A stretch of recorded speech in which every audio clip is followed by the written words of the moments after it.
Hey everyone, Nakama! Welcome back or welcome to the channel where the boldest theories come to life. I'm Artemis, and by my side, as always, I have my incredible co-host.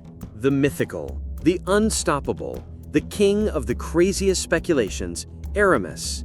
And today, my friends, get ready because we're about to open a Pandora's box that will make you question everything you thought you knew about One Piece. Exactly. Today, we're diving headfirst into Viking culture and Norse mythology because I swear to you, the connections to One Piece are so deep they'll leave you breathless. And the protagonist of our investigation, the mighty King Harald of Elbaf. Ah, King Harald, a character who has already been the talk of the town, but who, according to us, hides an even bigger secret. We are convinced that King Harald of Elbaf is the direct counterpart of an ancient Norwegian/Danish king. We're talking about Harald Bluetooth. And not only that, we believe his fate is tragically linked to that of his historical counterpart, who, coincidentally, was killed by his own son, just as Loki has been accused of doing in One Piece. Feeling chills yet, right? But before we delve into the ruin of the ancient Viking king, allow me to present the similarities that made us scream, "Oda, you're a genius." Let's start with Harald Bluetooth. His surname Bluetooth is literally the origin of the famous wireless connection standard we all use every day. And do you know why it was named that? In 1997, precisely in his honor. And here's the cool part. Just as Bluetooth connects devices, Harald Bluetooth was known for uniting the tribes of Denmark, a unifier. And the Bluetooth logo? It's literally his two initials, H and B, written in runic characters. Coincidences? I don't think so. And this, my friends, is a gigantic parallel with King Harald of Elbaf in the One Piece story. We've seen how King Harald desired his people to become more civilized, peaceful, united, to be able to trade with other countries, forge alliances, and much more. Doesn't that sound incredibly familiar? Of course it does. We know that King Harald at some point converts and becomes a sort of world government dog, just as Loki commented in the most recent chapter. And here, the story gets even more interesting. This conversion, friends, is strikingly similar to when a Viking with pagan beliefs converted to Christianity. And guess who did exactly that? That's right, Harald Bluetooth. He converted and introduced Christianity to all of Denmark. A radical change. But not everyone was happy with this turn of events. His son, Sweyn Forkbeard, and the leader of the Jomsvikings, a certain Palnatoki, strongly opposed this conversion. And Palnatoki, guess who he resembles? Loki. Is your jaw dropping yet? Ours is. No, guys, none of this is a coincidence. Oda is clearly inspiring and paralleling all of this with Elbaf, Loki, and Harald. Loki, opposing Harald becoming or converting to the world government, just as Palnatoki opposed Harald Bluetooth.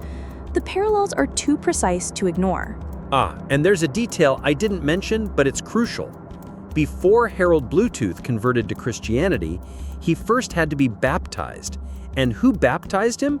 A monk named Saint Poppo. And guess what? Before Poppo was a monk, he was a freaking knight. He traveled to the Holy Lands in real life and is said to have become an abbot. And doesn't that incredibly remind you of Arnot? That Arnot. Listen up, guys. An abbot is a title given to independent men in monasteries within Western Christian traditions. And look at their arms, their logo. It looks like a hat with rope-like or string-like attachments coming from it. And this hat, friends, is called a galero. It's a broad-brimmed hat similar to a helmet shape. But doesn't it remind you of the straw hat? Oda, you evil genius. Perhaps Arnot was a former celestial dragon? The connections are getting even more intricate. But let's go back to our Harald Bluetooth. As I said, his son Sweyn and Palnatoki were against his conversion to Christianity and its introduction. So they hatched a plan. Some say Sweyn organized it, but others suggest that it was Palnatoki who slew Harald Bluetooth. See? This parallels perfectly with Loki and Harald. And imagine if someone else besides Loki caused his downfall, similar to Harald Bluetooth's son and Palnatoki. The plot thickens and the possibilities are endless. But it doesn't end here, my friends. Before we conclude, allow me to introduce you to Harald's ancestor, namely Sigurd, Snake in the Eye. And here the connection to Loki becomes total. Harald was marked in the eye, and I believe Loki's eyes could be similarly marked or cursed. This guy's could be due to Emu and how they mark their knights. Think of Shanks' arm scar. It's no coincidence. And to top it all off, Sigurd had a grandfather named Siegfried, a legendary hero who slayed a dragon named Fafnir with his legendary sword. The art of Sigurd with the sword strikingly resembles the mural we've seen.